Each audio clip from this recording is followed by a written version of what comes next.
நம்ம இன்றைக்கி வெள்ளை பூசணியை வச்சு தயிர் பச்சடி எப்படி செய்யலான்னு தான் இந்த வீடியோவில் பார்க்க போகிறோம். தூத்துக்குடி திருநெல்வேலி பக்கம்லாம் பார்த்திங்கன்னா இதை வந்து தடியங்கான்னு சொல்லுவாங்க. இந்த தயிர் பச்சடி செய்கிறதுக்கு இன்றைக்கி நான் 1/2 கிலோ அளவுக்கு வெள்ளை பூசணி வாங்கி வச்சுருக்கேன். இந்த வெள்ளை பூசணியோட மேல் பக்கம் பார்த்திங்கன்னா இந்த மாதிரி விதையிடக்கூடிய சதப்பகுதி இருக்கும். அதை வந்து கத்தினால் இந்த மாதிரி கட் பண்ணி தனியாக எடுத்துடணும். இதை வந்து நம்ம சமையலுக்கு யூஸ் பண்ணக்கூடாது.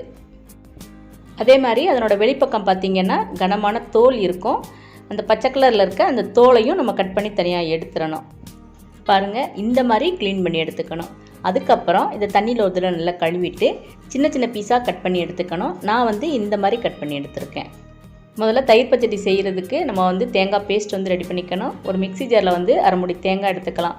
1/2 கிலோ வெண்பூசணிங்கிறனால நான் 1/2 மூடி எடுத்திருக்கேன். நீங்கள் வெண்பூசணியோட அளவு குறைச்சிருந்துச்சுன்னா தேங்காயோட அளவையும் குறைச்சிக்கலாம். இப்போ இது கூட 1 டீஸ்பூன் அளவுக்கு ஜீரகம் சேர்த்துக்கலாம். காரத்துக்கு வந்து நான் 4 பச்சை மிளகாய் சேர்த்துருக்கேன். உங்களுக்கு காரம் வந்து கொஞ்சமாக வேணும் அப்படின்னா நீங்கள் 3 பச்சை மிளகாய் அளவு கூட சேர்த்துக்கலாம். இப்போ அரைக்கிறதுக்கு நம்ம தேவையான அளவு தண்ணி சேர்த்து நல்லா நைஸாகவே அரைச்சி எடுத்துக்கலாம். ரொம்ப குறைன்னு அரைச்சிட்டோம்னா அந்த தயிர் பச்சடியோட அந்த தேங்காய் பேஸ்ட் சேராமல் தனியாக நிற்கும்.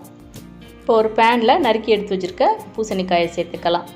பூசணிக்காயில் வந்து ஏற்கனவே நீர் சத்து அதிகம் இருக்கிறதுனால ரொம்பலாம் தண்ணி விட்டு வேக வைக்கணுங்கிற தேவையெல்லாம் கிடையாது. நான் வந்து 1/2 கப் அளவுக்கு தண்ணி சேர்த்துருக்கேன். இப்போ இதுக்கு தேவையான அளவு நம்ம உப்பு சேர்த்துக்கலாம். அடுப்பை வந்து நம்ம ஃபுல் ஃப்ளேமில் வச்சு இந்த பூசணிக்காயை வந்து நல்லா வேக வச்சுக்கணும். பூசணிக்காய் வந்து நல்லா இந்த வெள்ளை கலர்லேருந்து இந்த மாதிரி கண்ணாடி பதம் வரும். அந்த மாதிரி கண்ணாடி பதம் வந்தாவே நம்மளோட பூசணிக்காய் நல்லா வெந்துருச்சுன்னு அர்த்தம். இந்த மாதிரி கண்ணாடி பதம் வந்தாலும் அதில் தண்ணி சத்து அதிகம் இருக்குது. அதனால் அந்த தண்ணி வந்து நல்லா குறைஞ்சி வர வரைக்கும் நம்ம திருப்பியும் நல்லா வேக வச்சு எடுத்துக்கணும். ஏன்னா இதில் நம்ம வந்து தயிர் சேர்த்தோம்னா இது இன்னும் கொஞ்சம் தண்ணி விடும். அதனால் தண்ணி நல்லா குறைஞ்சதுக்கு அப்புறம் தான் நம்ம அரைச்சி எடுத்து வச்சுருக்க அந்த தேங்காய் ஜீரகம் பேஸ்ட்டை வந்து இது கூட சேர்த்துக்கணும். இப்போ இதை சேர்த்து நல்லா இந்த மாதிரி கலந்து விட்டுக்கணும். இப்போ நல்லா கலந்து இந்த தேங்காய் ஜீரகம் ஒரு கொதி வரணும். இந்த மாதிரி ஒரு கொதி வந்ததுக்கப்புறம் இப்போ நம்ம தனியாக எடுத்து வச்சிடலாம். இப்போ ஒரு கடாயில் 2 டீஸ்பூன் அளவுக்கு தேங்காய் எண்ணெய் சேர்த்துக்கலாம். இதுக்கு தேங்காய் எண்ணெய் சேர்த்தோம்னா தான் டேஸ்ட் நல்லாயிருக்கும். இப்போ இதில் வந்து 1/2 டீஸ்பூன் அளவுக்கு கடுகு சேர்த்துக்கணும். கடுகு நல்லா பொரிஞ்சதுக்கப்புறம் 2 மிளகாய் கிள்ளி போடணும். வாசத்துக்கு வந்து கொஞ்சமாக கருவேப்பிலை சேர்த்துக்கணும். இப்போ தாளித்த கடுகை வந்து நம்ம வெண்பூசணியோட சேர்த்துடலாம். தாளித்ததுக்கப்புறம் திருப்பியும் அதை வந்து வேக வைக்கணுங்கிற தேவையெல்லாம் கிடையாது.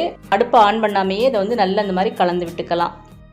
இப்போ இதை வந்து நம்ம கொஞ்சம் நேரம் நல்லா ஆற வச்சுக்கணும். ஏன்னா நம்ம சூடோட தயிர் சேர்த்தோம்னா இந்த பச்சடி வந்து நேரம் ஆக சீக்கிரமே புளிக்க ஆரம்பிச்சிரும். அதனால் நல்லா ஆறினதுக்கப்புறம் தயிர் சேர்த்தோம்னா ரொம்ப நேரம் வரைக்கும் அது புளிக்காமல் அதே டேஸ்ட்டோடு இருக்கும். அதே மாதிரி தயிரும் ரொம்ப புளிக்காத தயிராக இருக்கணும்.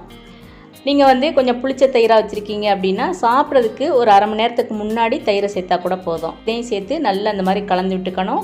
அவ்வளோதான். இப்போ நம்மளோட ரொம்ப டேஸ்டியான பூசணிக்காய் தயிர் பச்சடி வந்து இப்போ ரெடி ஆயிருச்சு. இந்த பூசணிக்காயில் பார்த்திங்கன்னா நீர்ச்சத்து நார்ச்சத்து அதிகம் இருக்கிறதுனால வெயிட் லாஸ்க்கு வந்து இது ரொம்பவே உதவும். அதே மாதிரி இந்த தயிர் பச்சடியில் வந்து நம்ம வெங்காயம் பூண்டு எதுவுமே சேர்க்கிறது கிடையாது. ரொம்ப ஹெல்த்தியான இந்த பூசணிக்காய் தயிர் பச்சடியை இன்றைக்கே நீங்களும் செஞ்சு பாருங்கள். எப்படி இருந்துச்சுன்னு கமெண்ட்ஸில் சொல்லுங்கள். இந்த வீடியோ உங்களுக்கு பிடிச்சிருந்தேன்னா லைக் பண்ணுங்கள். அதே மாதிரி உங்கள் ஃப்ரெண்ட்ஸுக்கும் மற்றவங்களுக்கும் ஷேர் பண்ணி விடுங்க. மறக்காமல் நம்மளோட கார்டன் அண்ட் ஹெல்த் சேனலை சப்ஸ்கிரைப் பண்ணிடுங்க. தேங்க்ஸ் ஃபார் வாட்சிங்.